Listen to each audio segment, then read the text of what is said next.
Tahun berganti tahun, zaman berganti zaman. Isu kemudahan asas terutamanya jalan raya masih menjadi tagihan dalam kalangan penduduk Sabah. Apatah lagi sejak COVID-19 menyerang dan pada masa sama tengkujuh melanda, jalan yang rosak menjadi semakin daif.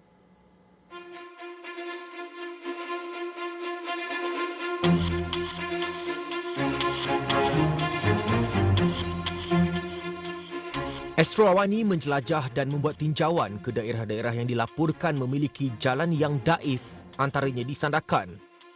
Menurut seorang penduduk, jalan raya selorong dari kawasan Batu 32 ke Batu 16 Sandakan kini sudah tidak sesuai kerana ia sentiasa sesak dengan kenderaan.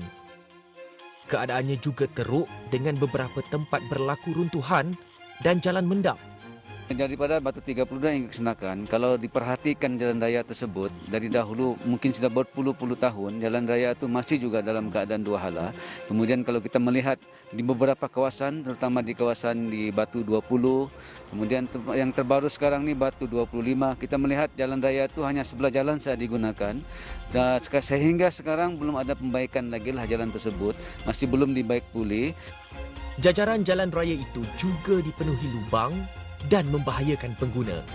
Kalau kita melihat pun sendiri, bukan sahajalah kawasan runtuhan, jalan-jalan runtuhan jalan raya, dan kita sendiri juga para pengguna, macam saya sendiri pun kan, melalui jalan tersebut, tidak sampai 100 meter, kadang-kadang sampai 100 meter, kadang-kadang tidak sampai 50 meter, kita akan menemui jalan-jalan yang berlubang. Kita melak, kadang-kadang bila kita melak, itu yang boleh menyiapkan berlakunya kemalangan. Di Kinabatangan pula, kawasan jalan raya daif ialah dari Simpang Sukau sehingga ke Kampung Paris 3. Keadaannya sama, jalan tidak rata dan berlubang bagaikan kawah periuk api. Sebab ramai orang yang saya dengar, kawan-kawan, keluarga yang mengadulah dengan keadaan jalan yang memang tidak begitu memuaskan lah. Terutamanya di kawasan selepas Simpang Sukau hingga kawasan Paris 3 begitu. Jalan memang banyak yang berlubang lah. Memang tidak rata. Kehadiran tengkujuh memburukkan lagi keadaan jalan berkenaan dan seperti tiada yang memperdulikan keselesaan pengguna. Nasib sama menimpa pengguna jalan raya dari Paitan ke Kanibongan Pitas. Jaraknya hanya 53 km tetapi perjalanannya mengambil masa hampir 2 jam. Ada pembaikan dalam 1-2 km begitu, tar, aspal. Lepas tu ada gravel, 1-2 km ada gravel. Ada yang berterusan jalan dia, tar, tapi ada lubang. Begitulah keadaan jalan dia. Ya, ada yang terputus, ada yang laluan sebelah kiri tak boleh dilalui, mesti ikut laluan kanan. Jadi kalau laluan kanan tidak dapat lalui, ikut laluan kiri. Ini pula luahan pengguna jalan raya di Beluran. Dalam 1 kilometer mungkin ada 100-200 lubang begitu. Jadi kita penduduk rasa macam tidak tahu ya macam mana mau cakap dengan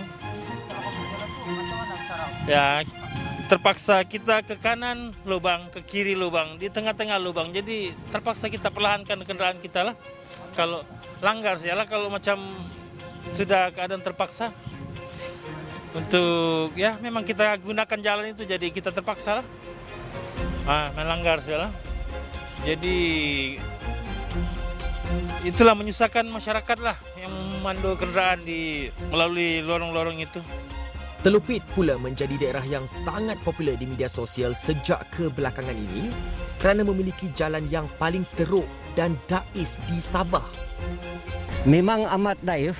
Kadang-kadang kereta kita itu kesian. Kalaulah dia seorang manusia mungkin dia menangis. Saya adalah pengguna utama jalan ini, di mana saya hari-hari daripada hari Isnin hingga hari Jumaat saya akan ke pejabat untuk menjalankan tanggung jawab. Namun apakan daya, lubang dan lecah perlu ditempuh untuk meneruskan hidup walaupun angkaranya sudah banyak nyawa melayang. Saksikan siri kedua korban jalan daif di pantai timur Sabah.